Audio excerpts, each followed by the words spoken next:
Hi everyone. Today I want to review with you guys a new genetic therapy for a disease called Duchenne's muscular dystrophy. This therapy is called exon skipping. So I'll give you first a background on this disease. So Duchenne muscular dystrophy is actually is the most common type of muscular dystrophy. People affected are usually male, and the prognosis is usually seen in first signs are usually seen in their young childhood. So as you can see here, this child is first having trouble standing up and experience and shows this sign called Gower sign, with the child leaning over, not being able to stand up properly, which eventually leads to not being able to walk properly. This typically starts in their legs and then evolves to the rest of their body. This image here on the left shows the external muscles that are affected. So as you can see, the top upper body muscles, quads, and hamstrings. And death is usually comes early for people with Duchenne's muscular dystrophy because cardiac and respiratory muscles are degenerated. So usually these people with Duchenne's muscular dystrophy die of respiratory problems or cardiac myopathy. So the inheritance pattern for this disease is can be characterized as X-linked recessive, and what that means is here. So here you can see that the carrier is the mother typically, who has the affected mutated gene in one of her X chromosomes. Fathers are usually um, not the carriers, and so what happens is that when these two people have children, there's a 25% that their children will have Duchenne's muscular dystrophy, and usually that child is male. And the reason for that is because, as you see here, women typically have two X chromosomes. So a male only has one X chromosome. So if he inherits this mutated chromosome, that's the only chromosome he's going to have, and he's going to have Duchenne's muscular dystrophy. Females, on the other hand, have two X chromosomes. So even if this daughter has inherited the X chromosome that's affected from her mother, she will most likely just be a carrier of this disease because she does have a functional gene on her other X chromosome. That's why typically Duchenne's muscular dystrophy is affects boys, and there is approximately 1 in 3 in 5,000 males who inherit this disease at birth every year. There is 1/3 of cases of this disease evolving spontaneously through mutation. So let's go a bit more into the genetics of this disease. So this disease happens because of a mutation in the DMD gene, which codes for the protein dystrophin. And what occurs is a mutation that causes an early stop codon to be produced, resulting in a shortened protein. So as you see here, this is the gene and it's coding along. The mutation will then cause a stop and cause this section of the gene to not be expressed. Now, how this is important for Duchenne's muscular dystrophy because the protein that it encodes for is called dystrophin. So what we'll see first in a normal dystrophin is that it'll be this long, but in a mutated version of the DMD gene, the protein will stop being stopped in code early and result in a smaller dystrophin protein. Now, another thing we have to go over is the sort of central dogma of biology, which is that proteins are come about from DNA being transposed to RNA, which then is translated into proteins. Now, one thing I want to review really quickly is that DNA does contain the code to make a mature RNA, which is coded into proteins. But what happens actually first is that DNA is contained of two things: something called exons, which is seen in these boxes here, and something called introns, which is seen in these lines here.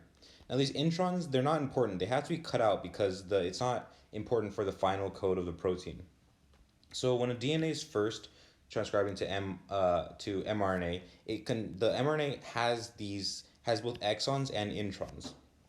Now these introns need to be removed before the RNA can be translated into a protein. So a process called splicing removes all of these introns here, and then stitches together the exons. So you get a mature mRNA that now we can translate this into a functional protein.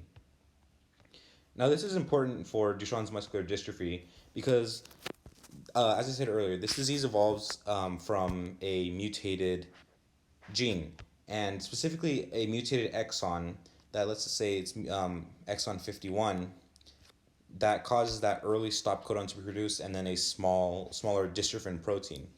Now what happens is the the protein will be translated along, all these exons are produced, and then right here is the mutation and it's stopped, like I said earlier.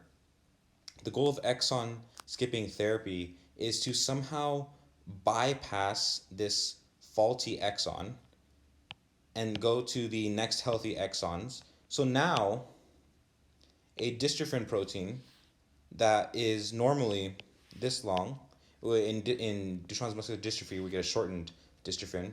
Well, now we're skipping one or maybe a few exons, and now we have a dystrophin protein that's pretty much the same as a healthy dystrophin protein, but perhaps just a bit shorter because we did skip over a few exons. So let's go over how this occurs with exon skipping.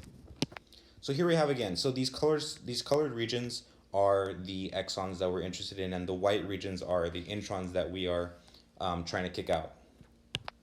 So what we're going to do with exon skipping is utilize these genetic molecules that we create called antisense oligonucleotides. Now this is just a fancy word for a piece of genetic material that we can administer to patients that can bind to mRNA.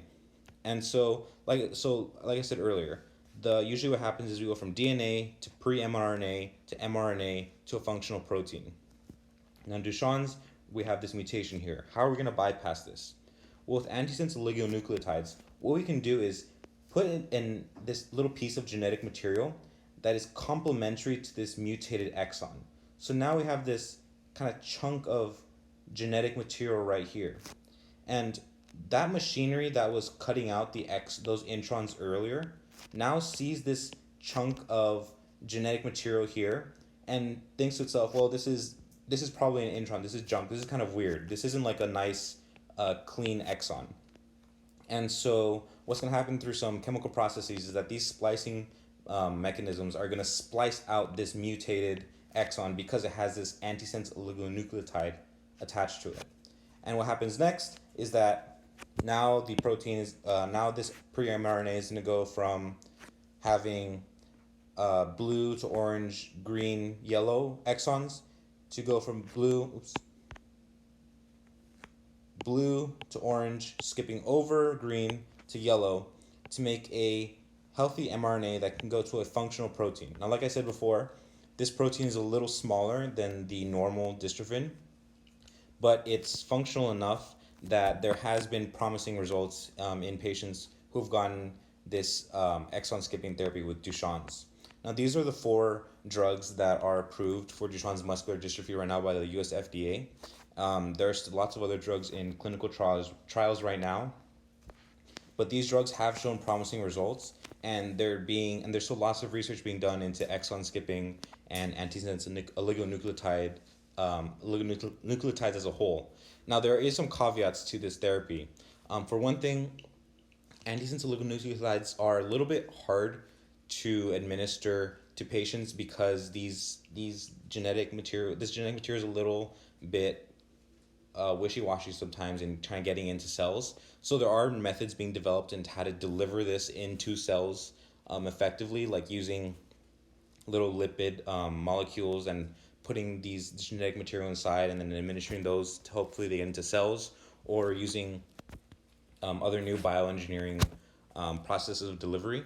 But these are all just to get the DNA into the ASOs into the cell. Another problem is that sometimes these ASOs have to now get into the nucleus, which can present problems because the pre-mRNA is in the nucleus where it needs to bind to. So a lot of research needs to be done both in understanding how ASOs work, how effective they can be, and how we can even just get them into the cells in general. But this is a promising treatment, and there is lots of research being done, and hopefully this can be used to drastically reduce the severity and mortality of Duchenne's muscular dystrophy.